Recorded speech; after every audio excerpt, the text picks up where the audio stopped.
So, first thing for today is I brought in this old table that I showed last night, and the top I had used last year to show the dates, but I'll probably just paint over that or do something to disguise it and make them just look like imperfections in the wood or something. It'll be dark too, so I was helping my dad's friend move this morning, so it's mid-afternoon now and I'm just starting to work. Real quick, here is a corn update. Some of them are getting like a foot tall, but not a lot of them sprouted.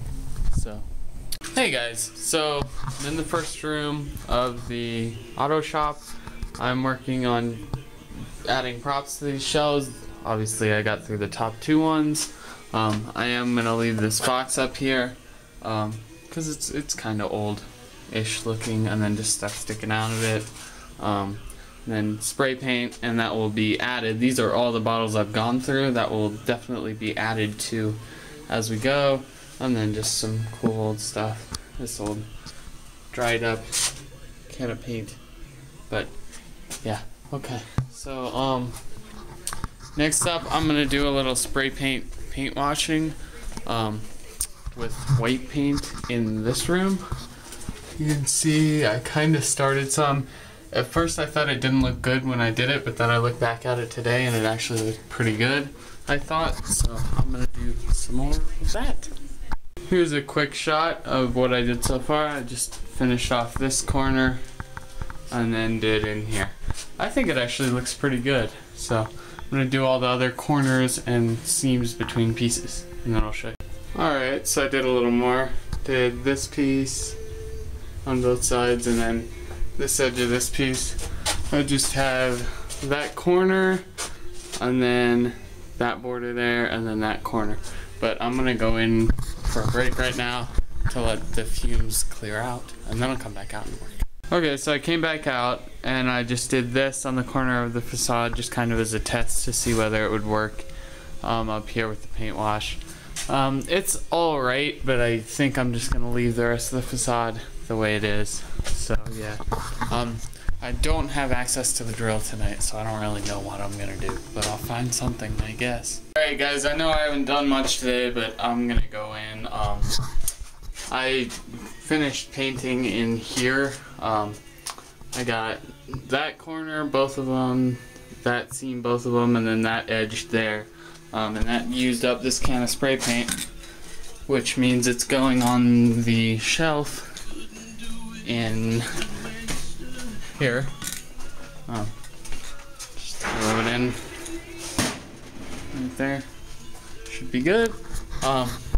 So yeah, I think that's a wrap for tonight. I'll see you guys tomorrow. Sorry I didn't do much, but maybe one of these days I'll get to doing something. Hey guys, so I think I'm actually gonna do some work today rather than just playing around with lighting and moving shit. So what I'm gonna do is, I've decided I was originally, I don't know if you guys remember, I was originally gonna do the deck slats along here to make it seem like an outdoor transition.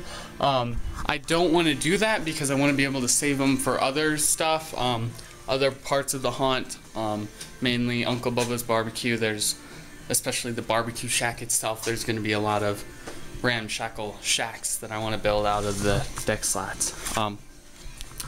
So what I'm going to do with this is just make it an indoor transition hallway.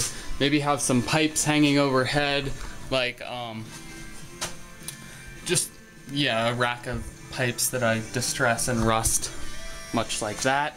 Because I have one big PVC pipe, and then there's a few others that I think are my dad's, but I'm sure I could probably just take and he wouldn't know, or he wouldn't mind if I took them. But yeah, so, but first what I have to do is I have to block in this door. So what I'm gonna do is do probably a 1 foot panel coming out here, and then a 2 foot panel coming out here. So that's what I will do right now. Okay, so I got these two in. It ended up being a 2 foot panel needed this way. I did have this 1 foot panel. I took the lattice off that was in there, but I'll use it somewhere else.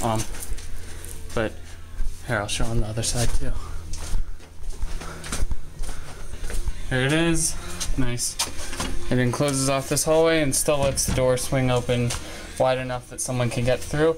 And also, if we had the door on a bungee, we could have a prop back here that would, like, when it swings closed and makes the noise, they would look back, and it would be a good scare too, like for the last person in line to scare them forward, because this would be like a good distraction, and then just a simple static prop would get a decent scare in here, I think.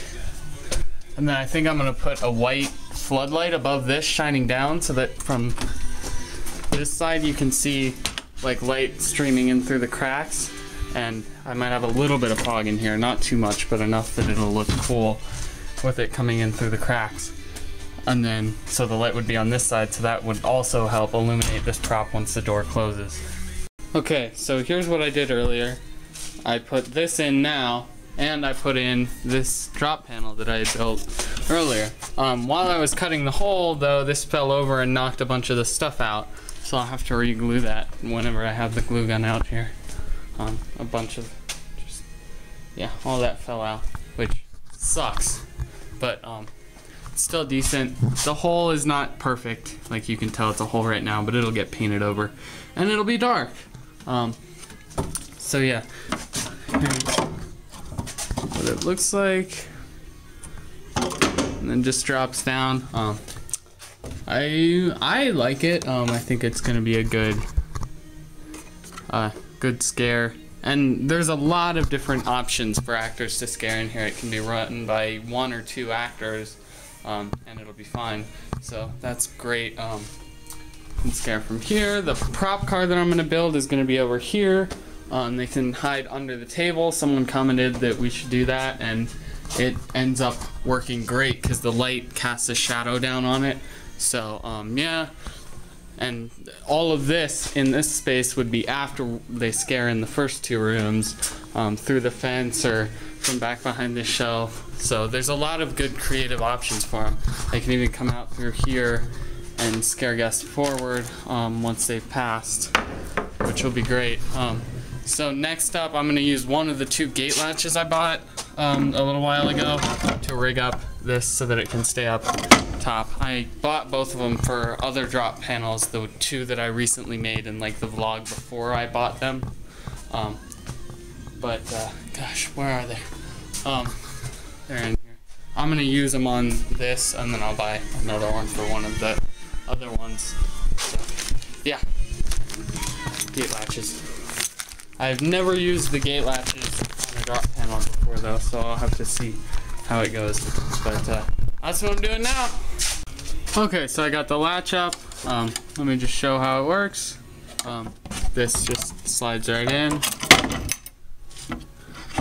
and it will simply latch back up. So all the actor has to do is push up on this. So here it is from the front. And that'll be a good scare because it doesn't really look like a drop panel. Plus, this is a super narrow hallway even for me. Alright, here's the aerial walkthrough of the day. That will be the garage door from the other side. Guess I'll walk around, enter through there, walk around through that room, around here. There's the cabinet. Down through, these are the first 2 panels I put up today. Here's the door. I'll go around and go underneath of this. Spin around, come out here. That will be the drop panel I just put in, and then this will be the last big scene, and then they'll go on into Unearthed, which will be over there, coming from Uncle Bubba's through that garage door. So yeah, fun stuff.